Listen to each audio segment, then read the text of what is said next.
काली नजर। माँ, माँ। अरे क्या माँ माँ कर रहा है? बकरी का बच्चा है क्या? अरे माँ, मजाक छोड़ो।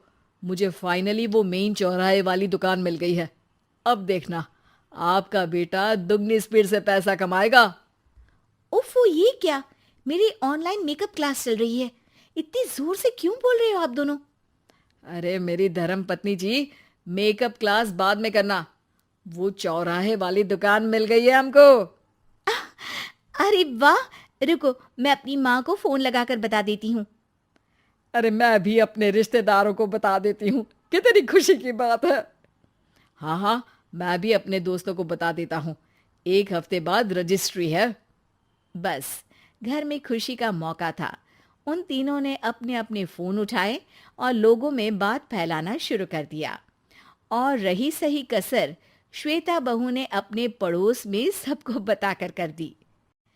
अरे वर्मा आंटी, अब हम भी जल्दी कार ले लेंगे। घर का रेनोवेशन होगा और ठाट से रहेंगे हम भी। अरे, ऐसा क्या हुआ? लॉटरी बाटरी लग गई है क्या? अरे, इस बार चौराहे वाली मॉल में हमको भी दुकान मिल गई है। दुकान नंबर 21, जो एकदम चौराहे पर है। अब ग्राहक बढ़ेंगे तो आमदनी भी बढ़ेगी ही ना।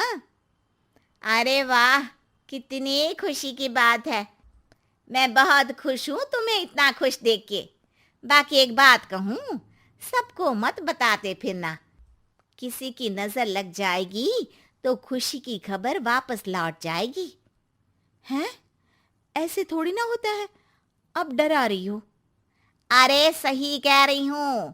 काली नजर कहते हैं इस चीज को, जब आप किसी को कुछ बताओ और वो काम बिगड़ जाए। अरे लेकिन मैं तो। तुमने सबको बता दिया ना? हाँ, फोन लगा लगा के। अब बच के रहना। काली नजर बड़ी खतरनाक होती है। श्वेता इतनी खुश रहती है कि वो वर्मा आंटी की बात पर ध्यान ही नहीं देती, जबकि पड़ोस में और भी लोगों से खुशी की खबर शेयर करती रहती है। अगले दिन राजेश बहुत दुखी होकर घर आता है। अरे बेटा, क्या हुआ? मुंह क्यों सूजा हुआ है? मधुमक्खी ने काट लिया क्या? माँ, वो दुकान किसी और के पास चली गई। किसी ने ज्यादा भाव लगा दिया। अरे पर बात तो आपसे हुई थी ना उस दुकान वाले की। हाँ, आज मैं टोकन अमाउंट देने गया था, तब मुझे पता चला। कोई आकर सुबह मुझसे पहले ही ज्यादा अमाउंट दे गया। हम्म, काली नजर। क्या? क्या कहा? वर्मा आंटी ने समझाया था कि किसी को बताना मत, वरना काली नजर लग जाएगी। अच्छा, तुम्हें उनकी बात मान लेनी चाहिए थी। उनकी बात मान लेती, लेकिन उसके पहले ही सबको बता चुके थे ना हम तीनों। अरे अगली बार से ध्यान रखेंगे। कोई भी नई चीज होगी तो किसी को नहीं बताएंगे। तीनों कुछ दिन ऐसे ही रहते हैं, पर एक दिन श्वेता को एक मेल आता है। राजेश, मेरा ऑनलाइन मेकअप कोर्स कंप्लीट हो गया। अब मैं खुद का पार्लर खोल सकती हूँ। अरे वाह, अपने मोहल्ले में ही खोलते हैं। ये जो घर के सामने दुकान है ना, वहीं। हाँ, यहाँ सस्ती भी मिल जाएगी। अगले दिन श्वेता वर्मा आंटी के पास जाती है, मिठाई का डब्बा लेकर। अरे आओ आओ, कैसे आना हुआ? जोर से नहीं बोलूंगी। वो सामने वाली दुकान है ना, वहां मैं अपनी पार्लर की दुकान खोलने वाली हूँ। उसकी मिठाई है। अरे वाह, बहुत बधाई हो तुमको। हाँ, मैं कमाने लगूंगी तो राजेश पर पूरे घर का बोझ नहीं रहेगा ना आंटी जी। ये तो है। पर ये बता कि तूने ये बात किसी और को तो नहीं बताई ना? अरे नहीं नहीं, पिछली बार गलती कर दी थी। काली नजर लगी किसी की और राजेश के हाथ से वो दुकान चली गई थी। सबको मत बताना। चलो मैं चलती हूँ, कल दुकान की बात करने भी तो जाना है। अगले दिन श्वेता दुकान के लिए मालिक से बात करने जाती है। अरे लेकिन दुकान तो हम कल रात को ही किसी को दे चुके हैं। कल ही? हाँ, कल ही। 2 दिन बाद कोई यहाँ पार्लर भी खोल लेगा। अब कहीं और दुकान देख लीजिए। अरे पर हमको भी तो पार्लर ही खोलना था। हाँ भाई, एक ही दुकान है, आधी आधी तो नहीं दे सकता ना मैं। राजेश और श्वेता घर पर हताश होकर आ जाते हैं। इस बार तो किसी को बताया भी नहीं था, अब किसकी काली नजर लग सकती है। सुनो, तुमने माँ को बताया था क्या? अरे कैसी बात कर रही हो, माँ की नजर थोड़ी ना लगेगी। पक्का तुमने किसी को नहीं बताया था ना? सिर्फ वर्मा आंटी को बताया था, उन्होंने ही मुझे किसी को नहीं बताने को कहा। अरे यार, तुम भी सही हो, मेरी माँ को नहीं बताने को कह रही हो, पर वर्मा आंटी को बताना तुम्हें जरूरी लगा। अरे वर्मा आंटी ने ही तो काली नजर के बारे में बताया था ना, वो हमेशा हमारा भला ही तो चाहती हैं। मेरी माँ भी हमारा भला ही चाहती है। अरे पर चिल्ला क्यों रहे हो, बात नहीं कर सकते क्या आराम से? नहीं आता वो आराम से बात करना, और करना भी नहीं चाहता हूं मैं। दुकान जाने का दुख गुस्से में बदल गया था और राजेश और श्वेता में बात बंद हो गई थी। 2 दिन बाद मोहल्ले में पार्लर का इनॉग्रेशन हुआ, जिसमें मोहल्ले के सभी लोगों को बुलाया गया, पर श्वेता, राजेश और माँ नहीं जाते।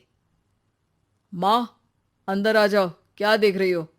अरे नया पार्लर देख रही हूं अपने आंगन से। देखो, माँ को दूसरे का सुख देखने में कितना मजा आ रहा है, मेरा दुख नहीं दिख रहा इन्हें। यहाँ मेरा पार्लर भी तो हो सकता था। अरे चुप रहो यार, हर बात में लड़ाई क्यों ढूंढ रही हो? राजेश और श्वेता फिर बहस करने लगते थे। तभी माँ ने दोनों को बाहर बुलाया। अरे जरा देखो तो, दुकान चलाने वाले का बोर्ड पर नाम क्या लिखा है? श्रुति वर्मा। गाड़ी निकाले बेटा, हमें कहीं जाना है। काली नजर का इलाज कराने? राजेश अपनी बाइक निकालता है। तीनों ट्रिपलिंग कर रहे हैं। माँ राजेश को उस मॉल वाली दुकान पर लेकर जाती है जहां राजेश अपनी दुकान खोलने वाला था। यही दुकान लेना चाहता था ना तू? हाँ, पर इनको भी दुखी करने लेकर आई हो क्या यहाँ पर दुकान दिखाकर? वहां काफी नहीं था? अरे श्वेता, थोड़ा सब्र रख, अभी पता चलेगा कि हम यहाँ क्यों आए हैं।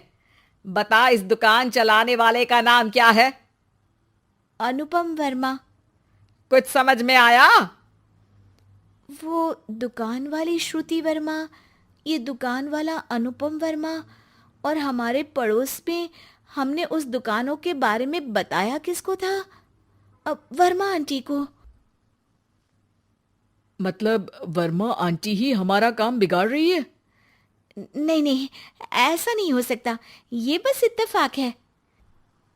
राजेश अपना फोन निकालता है और श्रुति वर्मा और अनुपम वर्मा के नाम फेसबुक पर सर्च करता है, जहां ये दोनों ही वर्मा आंटी के रिश्तेदार होते हैं। श्वेता को समझ में आ जाता है कि वर्मा आंटी की ही नजर खाली नजर है। अब क्या करना है? कोई भी खुशी की खबर हो तो काली नजर से बचना है, यानी वर्मा आंटी से बचना है।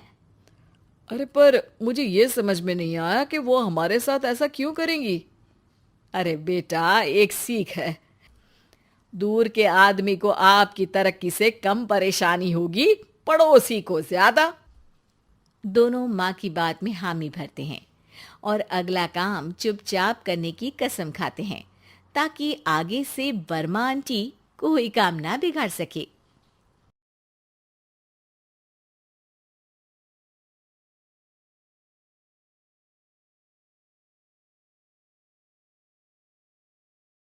उम्मीद है कि आपको हमारी ये कहानी पसंद आई होगी। कृपया हमारे चैनल को सब्सक्राइब करें और सभी अपडेट्स के लिए बेल आइकन जरूर क्लिक करें। और हाँ, वीडियो लाइक और शेयर करना मत भूलिएगा। Bye bye.